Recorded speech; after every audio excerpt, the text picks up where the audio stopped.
I wonder if you see work as a curse or as a blessing. Because truthfully, it's a blessing. You know, God worked. He worked. He made the earth. He made man. After 6 days, he looked at what he had done and he said it was good. Then he put man and woman in the garden. He said, I want you to till it. I want you to work it. I want you to have dominion over it. In other words, I want you to create something as I've created you.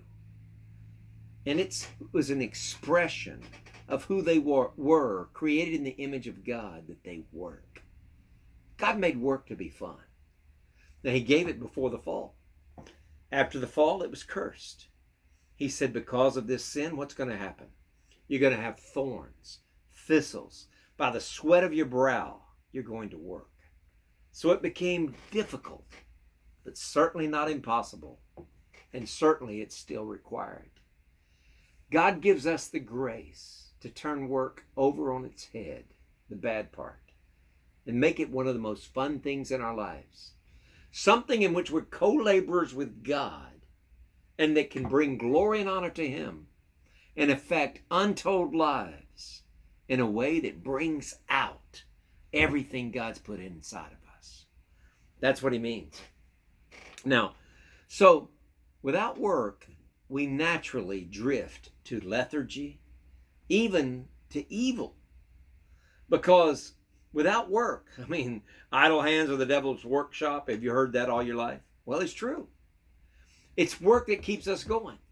God made it so we'd be focused in life. But he wants work to be part of who he is and part of who we are in him. Our work is to bring glory and honor to him. He tells us in 2 Thessalonians, he says, if anyone will not work, don't let him eat. So work is foundational for the Christian. Foundational for anybody, really. But God's made it so that we have to work. We need to work. It's a blessing to work.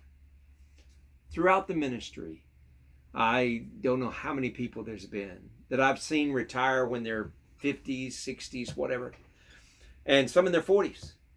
And they said, that's the greatest thing, man. If I could just retire, if I could just get enough money and I don't have to do anything, I just sit around the house all day, I could go and travel and do whatever I want to do.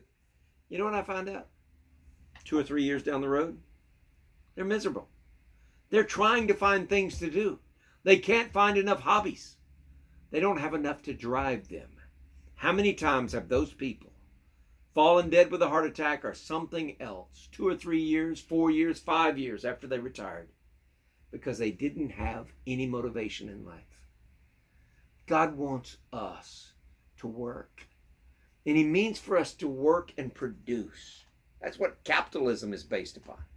The joy of work and creation, creating something that benefits society and brings back returns and profits. And the continuous cycle of that produces an economy that is incredible. God wants to do that in our lives. And we can be a part of that. I want to encourage you to take the time God's given to you. You remember what God said through Mordecai to Esther? The Jews were at risk. They were about to be destroyed by the wicked Haman and his plans. And Mordecai says to her, he says, Esther, you may not choose to do this, but let it be known. He said, deliverance will come, perhaps by somebody else's hand, but it will come. He said, but who knows? You were born for such a time as this. God knew how you would be in this year 2020. He let you be born at the time you needed to be born in order for you to have a job right now, something that you could contribute to society that would be key in God's great big plan of the universe.